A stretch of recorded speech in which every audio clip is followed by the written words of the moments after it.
Hello ladies and gentlemen, and welcome to the Kompasa.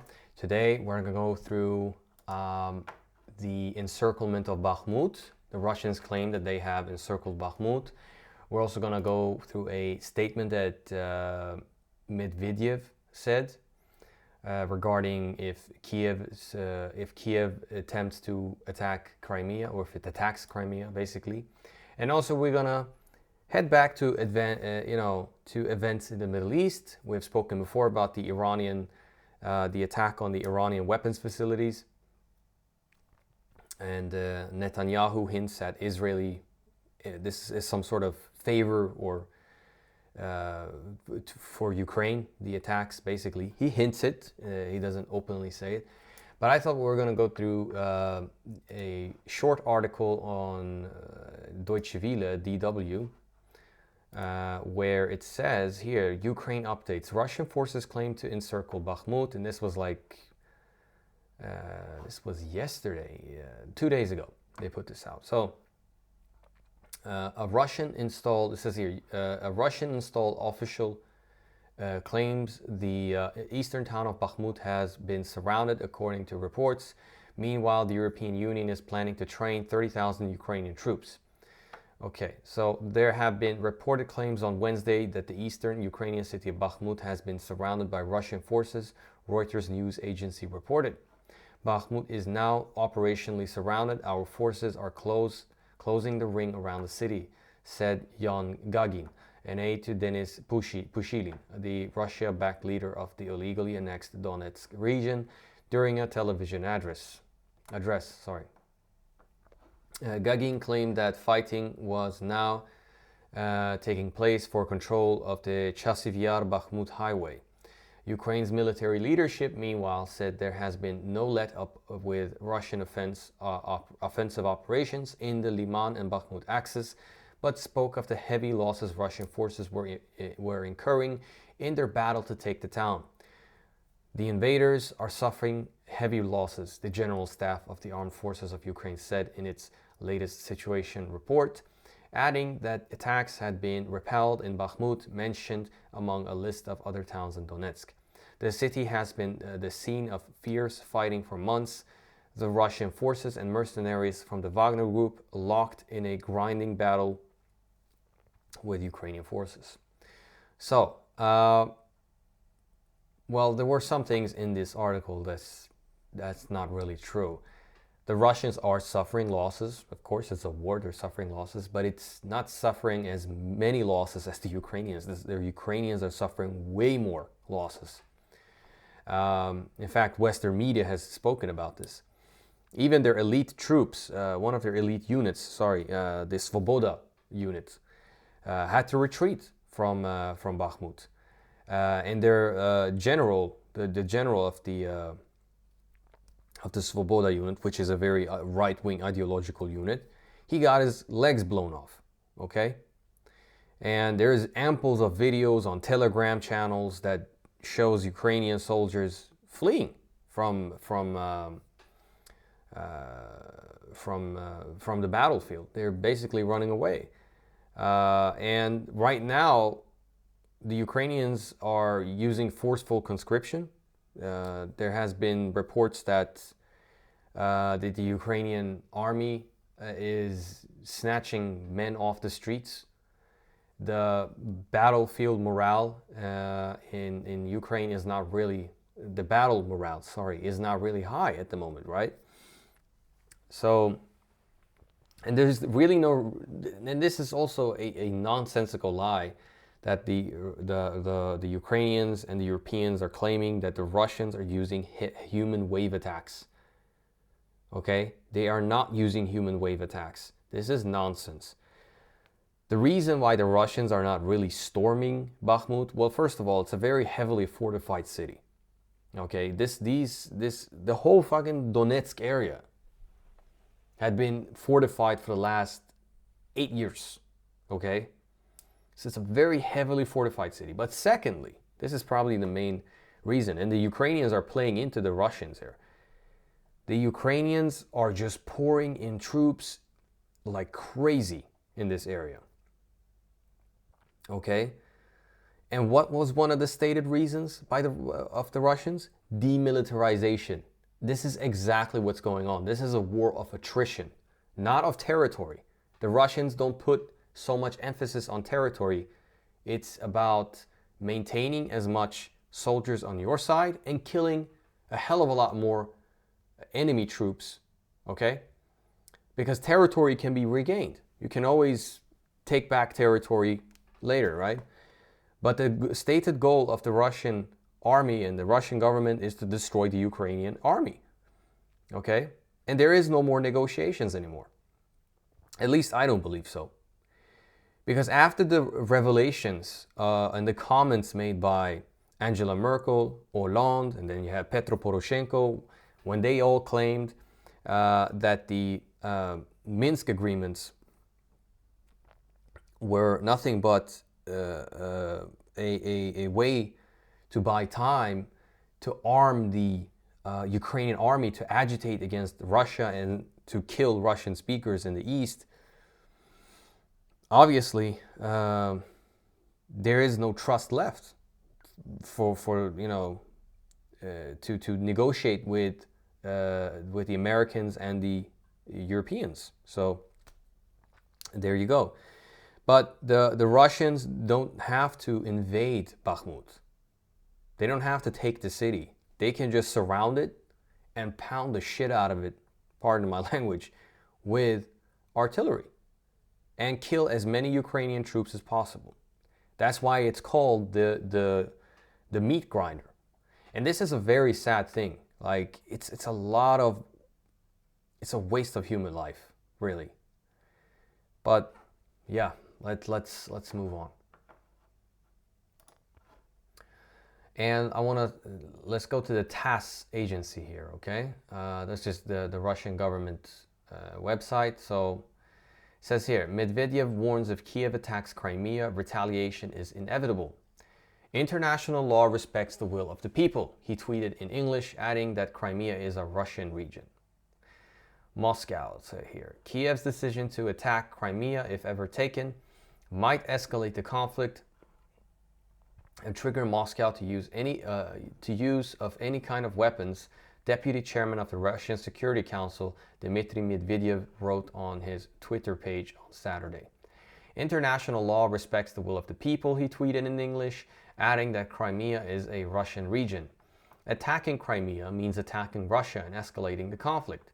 Medvedev said, warning that the Kiev regime must understand that such attacks will be met by Russia with inevitable retaliation using weapons of any kind.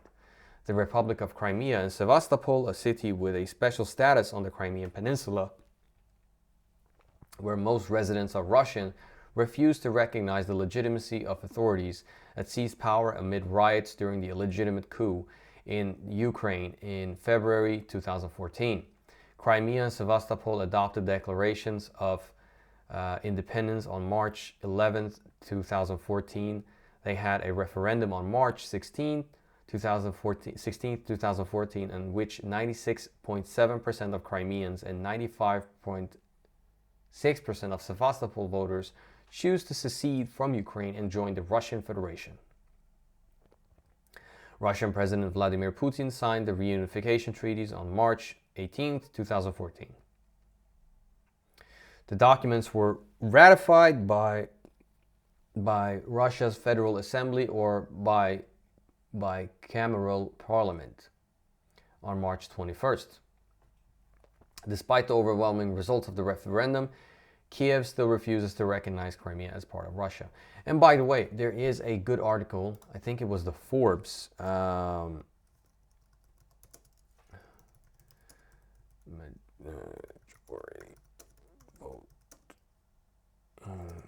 Crimea. Let's see if we can find it. I think it was the Forbes. Yeah, I found it. Let's see here. I'm not going to read all of it, but I just want to show you guys that even Western media admits that, or at least back then admitted, that the people of Crimea overwhelmingly prefer to be a part of the Russian Federation. So it says here in the Forbes article, 1 year after Russia annexed Crimea, locals prefer Moscow to Kiev. The U.S. and European Union may want to save Crimeans from themselves, but the Crimeans are happy right where they are. 1 year after the annexation of the Ukrainian peninsula in the Black Sea, poll after poll shows that locals there, be they Ukrainians, ethnic Russians, or Tatars, are mostly in agreement. Life with Russia is better than life with Ukraine. There you go. I'm not going to read all of it, but I'm going to post it in the, or I'm going to put it in the description. So you guys can, if you want to, you can read it yourself. But I want to make some comments about Medvedev. Medvedev was considered a moderate back in the day, actually. He was a favorite by many Western politicians, because he was seen as a guy who wanted to be more closer to the West, right? One thing that pissed a lot of people off was the fact that Russia and China at the time abstained from voting in the Security Council in 2011 when the onslaught on Libya was going on. But at the same time, Russia and China weren't as militarily and economically strong. China was economically strong, but still not on the level that it is today. Russia and China are obviously much more militarily, and especially China, economically stronger today. Russia's economy has been doing quite okay despite the sanctions, right? In fact, I think there's going to be a zero, not a whole lot, but a 0.3% GDP increase. Now, obviously, GDP is not the only measurement of an economy. I think it's kind of wrong to only use that as a measure stick. There's a lot of things, right? You have to look at industrial output as well, and all these things. But yeah, he was seen as a moderate. To be fair, Putin. Putin was, in the beginning as well, he was also a Western darling, to be, but, in 2007, that's when things started to really, break up between Russia and the West, especially when Putin gave his Munich speech, where he also outlined that, if I'm not mistaken, that NATO expansion to the east is a threat to Russian security interests. Although, Gorbachev was promised by the U.S. or NATO and the U.S. not to expand further east. The Westerners didn't hold their bargain. They just kept doing it and provoking Russia for the last 27 years. So, yes, there you go. That's Medvedev. And if Kiev wants to attack Crimea, there's going to be severe consequences. And there was already consequences, by the way. I think the Russians had already planned this, but when the Ukrainians allegedly blew up the Crimean bridge, it was probably the Ukrainians, because I saw photos where the Ukrainian government or authorities had put up pictures of the bridge blown up, and some idiotic citizens in Kiev were taking selfies with it, and with the pictures, and as if this was some fun thing to do. Yeah, that's when the Russians started to do their heavy missile barrage attacks against energy facilities and so forth. Now, they had probably planned this before, but yeah, whatever. Let's see. Let's talk about things in the Middle East. What's going on in the Middle East? So, Netanyahu hints at Israeli aid to Ukraine. So a lot of you guys, we have to recap this maybe. Iran has sold suicide drones and other types of drones, but specifically suicide drones, to the Russians. And they have been essential in the destruction of Ukrainian energy facilities. And there was a comment by I think it was the foreign minister of Ukraine, and said that, Iran will pay consequences for this, right? And we're going to read through the article and they're going to talk about it, I think. And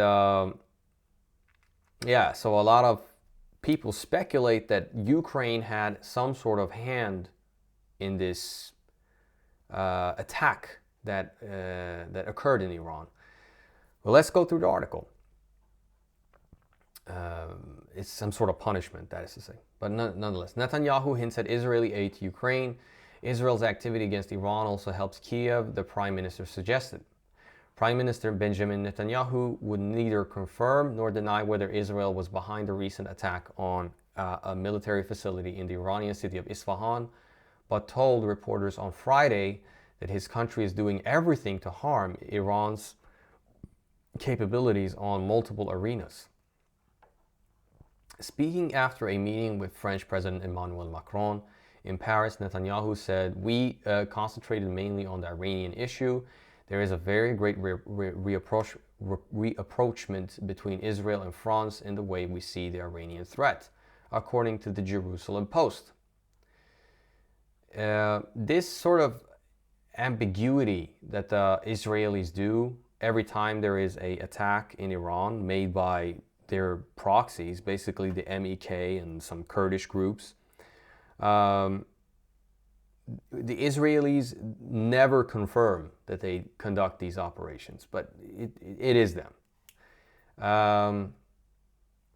Considering the language that they use and the modus and the motives that they have, right, and the animosity between Iran and Israel, it makes sense that Israel would do this. So, we operate independently against Iran at different levels, but this activity is also systematically aimed at degrading or harming Iran's capabilities against us, Netanyahu added.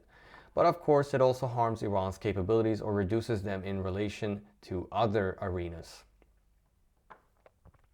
Netanyahu also allegedly expressed to Macron a willingness to send military objects to Ukraine, according to an anonymous official, quoted by the Times of Israel.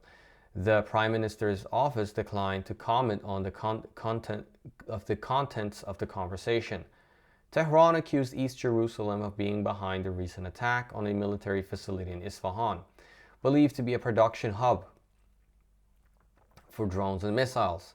A top aide to Ukrainian President Vladimir Zelensky suggested the raid was connected to the ongoing conflict with Russia, saying Ukraine did warn you. And that's what I was talking about, a top aide of the Ukrainian president. Kiev and its Western backers have repeatedly accused Iran of supplying Russia with drones to be used in the Ukraine conflict. Both Russia and Iran deny the allegations. Tehran has admitted that it sent some drones to Moscow, but stressed the delivery took place before the current hostilities dating from February 2022. Well, this I don't believe is true. Obviously, there has been evidence that Iran has supplied Russia with these drones. Russia has probably bought some sort of license to manufacture these drones. That's what states do, basically. And especially states that have so much in common in terms of sanction. These are some of the most sanctioned countries in the world. I think Russia is now the most sanctioned country in the world. It has like 10,000 sanctions on it or something. It's crazy. And obviously the Russians and Iranians are exchanging a lot of ideas in how to sort of get around these sanctions and create an independent economy as much as possible, at least. Especially the Russians. I think the Russians have become way better at this than the Iranians. Yeah, but let's continue. Earlier this week, multiple outlets reported that Netanyahu told CNN he was certainly looking into the possibility of dispatching Iron Dome air defense systems to Ukraine. While Kiev has demanded the weapons, the previous Israeli government said such a course of action was impractical because it had none to spare. Iron Dome is partially funded by U.S. taxpayers, however, Kiev has pressured Washington, its main sponsor in the West, to make Jerusalem change its mind. On Tuesday, during the two-day visit to Israel, U.S. Secretary of State Antony Blinken said the Joe Biden administration expected Netanyahu's government to provide support for all Ukraine's needs, specifying that this means humanitarian, economic, and security as well. So far, Israeli aid to Ukraine has included things such as medical supplies and ambulances, but has stopped short of weapons and ammunition, to Kiev's frustration. All countries that supply weapons to Ukraine should understand that we will consider these weapons to be legitimate targets for Russian armed forces. Russian Foreign Ministry spokeswoman Maria Zakharova told reporters in Moscow this week, referring to reports that Israel might join the US and NATO in arming Kiev. Any attempts, implemented or even unrealized, by announced for the supply of additional new or some other weapons have led and will lead to an escalation of this crisis, and everyone should be aware of this, Zakharova added. Yes, the relationship between Russia and Israel has generally been pretty... After the Soviet Union collapsed, yes, the situation got better. Vladimir Putin and Netanyahu are actually pretty good friends, as far as I know. However, there was hints that Israel was, showing more sympathy to Ukraine. Because here's the thing, a lot of Jews in Israel, at least in the beginning, who came there first, at least, were of Russian and Ukrainian Jews. They were Russian and Ukrainian Jews. Russia considers Israel to be part of the Ruski Mir, or at least to a certain extent, right? That's what I've read, and that is to say the Russian-speaking world, because there's a lot of Russian-speaking Jews in Israel. And I remember in the beginning of the conflict, as I said, the Ukrainians were, willing to, there were discussions that they were going to send weapons, and that they, showed support for the Ukrainians, not necessarily weapons-wise, but, moral support, whatever. There was actually weapons. I apologize for that. In fact, because this war didn't start February 24th, Israeli companies have supplied weapons to the Ukrainian army for quite some time, actually. It's it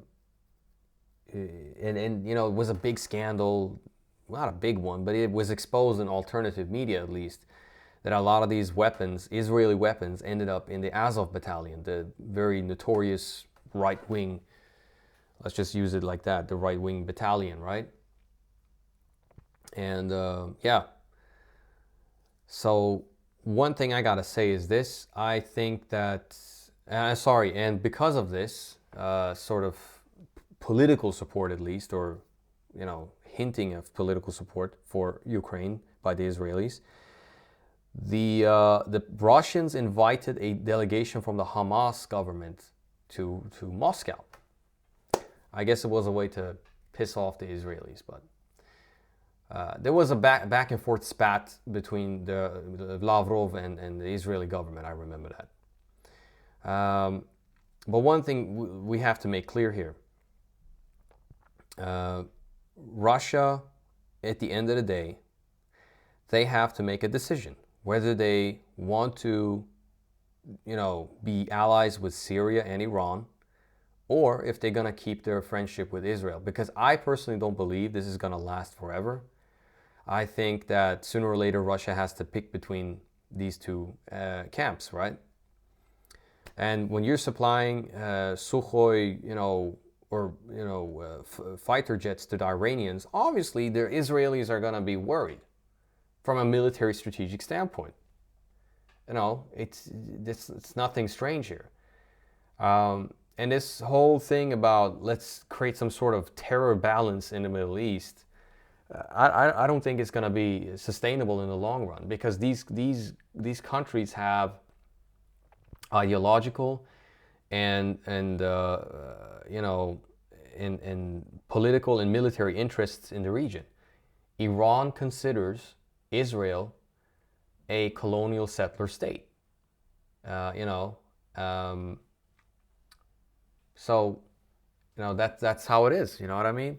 They're not wrong in that sense. Israelis are committing a lot of human rights violations and crimes against the Palestinian people.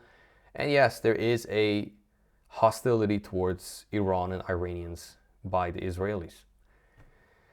I'm not going to discuss too much into that. We can have a separate video about that. But so I think they just have to choose the sides eventually anyway. Yes, ladies and gentlemen, I want to thank you for listening, and share, like, and subscribe. And I'll see you in the next one.